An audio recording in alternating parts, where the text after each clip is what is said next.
కేంద్ర కేబినెట్ సమావేశం కొనసాగుతోంది. పరీక్షల నిర్వహణలో అక్రమాలను అరికట్టేందుకు తీసుకురానున్న కొత్త బిల్లుపై కేబినెట్లో చర్చ జరుగుతోంది. ఈ బిల్లును సోమవారం పార్లమెంట్లో ప్రవేశపెట్టే అవకాశం ఉంది. పేపర్ లీక్లపై కఠిన చర్యలకు మార్గం సుగమం చేసే ఈ బిల్లుపై దేశవ్యాప్తంగా ఆసక్తి నెలకొంది.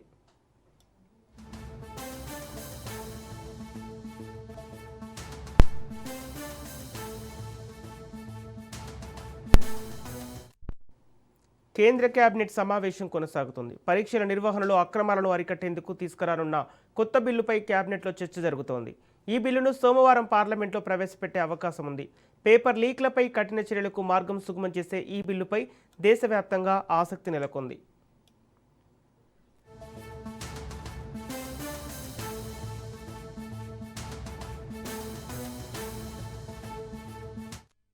ఇదే అంశానికి సంబంధించి పూర్తి డీటెయిల్స్ మా ప్రతినిధి సైదులు అందిస్తారు. సైదులు, పరీక్షల నిర్వహణలో అక్రమాలను అరికట్టేందుకు తీసుకురానున్న కొత్త బిల్లుపై కేబినెట్లో చర్చ జరుగుతున్నట్టు తెలుస్తుంది. అప్డేట్స్ ఏంటి? పేపర్ లీకేజ్ వ్యవహారం దేశవ్యాప్తంగా నిరసనలు వస్తున్న నేపథ్యంలో కేంద్ర ప్రభుత్వం కీలకమైనటువంటి నిర్ణయం తీసుకోబోతుంది. ప్రధాని నరేంద్ర మోడీ అధ్యక్షతన కేబినెట్ సమావేశం కొద్దిసేపటి క్రితమే ప్రారంభమైంది. ఈ సమావేశంలో పేపర్ లీకేజ్ వ్యవహారానికి సంబంధించి నూతన బిల్లు పార్లమెంట్ లో తీసుకొచ్చేలాగా సమావేశంలో ప్రధానంగా చర్చిస్తున్నారు. సో ఈ బిల్లు సంబంధించి పార్లమెంట్ లో చర్చించి ఆమోదం తెలిపిన తర్వాత ఎవరైనా సరే పేపర్ లీకేజ్ చేస్తే వారిపైన కఠినమైన శిక్షలు పడేలా కూడా ఈ యొక్క బిల్లు ఉండబోతున్నట్టు కూడా మనకైతే సమాచారం వస్తుంది. సో దాంతో పాటు ప్రస్తుతం జరుగుతున్నటువంటి పరిణామాలు, దేశంలో జరుగుతున్నటువంటి పరిణామాలు, అదేవిధంగా ఢిల్లీలో జరుగుతున్నటువంటి పరిణామాలు అన్నిటిపైన కూడా ప్రధానంగా నరేంద్ర మోడీ అధ్యక్షతన కేబినెట్ లో సమావేశం జరుగుతుంది.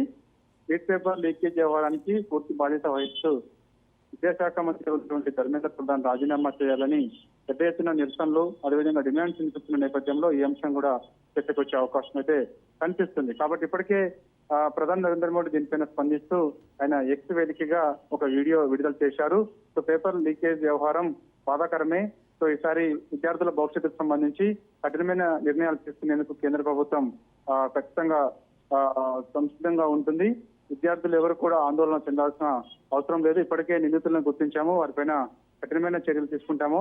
ఫాస్ట్ ట్రాక్ కోర్టు ఏర్పాటు చేశాము. ఫాస్ట్ ట్రాక్ కోర్టులో శిక్ష పడేలా కూడా కృషి చేస్తాము. ఇప్పటికే ఈ అంశంకి సంబంధించి అధికారులకు ఆదేశాలు ఇచ్చారని కూడా ప్రధాని నరేంద్ర మోడీ ఎక్స్ వేదికగా వీడియో విడుదల చేశారు.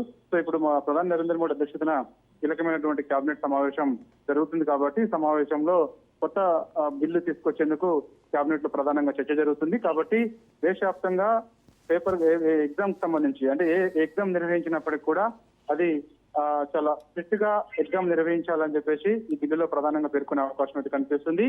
సో ఆ పేపర్ ఒకవేళ లీక్ అయితే దానికి బాధ్యులు ఏదైతుంటారో వారిని కఠినంగా శిక్షించేలా కూడా అందులో ప్రధానంగా ఈ అంశాలు పేర్కొనే అవకాశం అయితే కనిపిస్తుంది. కేబినెట్ లో చర్చించిన తర్వాత, కేబినెట్ ఆమోదం పొందిన తర్వాత ఈ పార్లమెంట్ వర్షాకాల సమావేశంలోనే ఈ యొక్క పేపర్ లీకేజ్ వ్యవహారానికి సంబంధించి, అదేవిధంగా కొత్త బిల్లుకు సంబంధించి పార్లమెంట్ లో ఇటు రెండు ఉభయ సభల్లో చర్చించి ఆమోదం తెలిపేందుకు కూడా ప్రతిపక్షాలని రిక్వెస్ట్ చేసే అవకాశం అయితే కనిపిస్తుంది. కాబట్టి ఇప్పటికే ఈ అంశానికి సంబంధించి ప్రతిపక్షాలు వర్షాకాల సమావేశాలు స్తంభింపజేస్తూ వస్తున్నారు. దాదాపుగా 5 రోజులు అవుతున్న వర్షాకాల పార్లమెంట్ సమావేశాలు బిజినెస్ పైన ఏ రోజు కూడా చర్చ జరిగిన దాఖలాలు లేవు. కాబట్టి సో ఈ రోజు ప్రధాని నరేంద్ర మోడీ అధ్యక్షతన జరుగుతున్న తీసుకోబోతున్న నిర్ణయం ఏదైతే ఉందో ఆ నిర్ణయానికి సంబంధించి కూడా పార్లమెంట్ వ్యవహారాల శాఖ మంత్రి కిరణ్ రిజిజు మీడియా సమావేశం వెల్లడించే అవకాశం అయితే కనిపిస్తుంది. అంటే కేబినెట్ లో చర్చించి తీసుకున్నటువంటి నిర్ణయాలకు సంబంధించి మీడియా సమావేశంలో వెల్లడించే అవకాశం అయితే కనిపిస్తుంది. ప్రస్తుతం అయితే మాత్రం ఈ యొక్క పేపర్ లీకేజ్ సంబంధించినటువంటి బిల్లు, కొత్త బిల్లు తీసుకొచ్చి ఖచ్చితంగా పార్లమెంట్ లో ఆమోదం తెలిపిన తర్వాత ఇక నుంచి ఎగ్జామ్స్ నిర్వహించేందుకు కఠినంగా ఉండాలని, ఎక్కడైతే పేపర్ లీక్ అవుతుందో ఆ లీక్ అయిన దగ్గర ఖచ్చితంగా ఎవరు లీక్ చేశారని గుర్తించి వారిపైన కఠినమైన చర్యలు తీసుకునేలా కూడా బిల్లు ఉండబోతుందని చెప్పేసి కూడా మనకైతే సమాచారం. Okay, thank you Saidulu.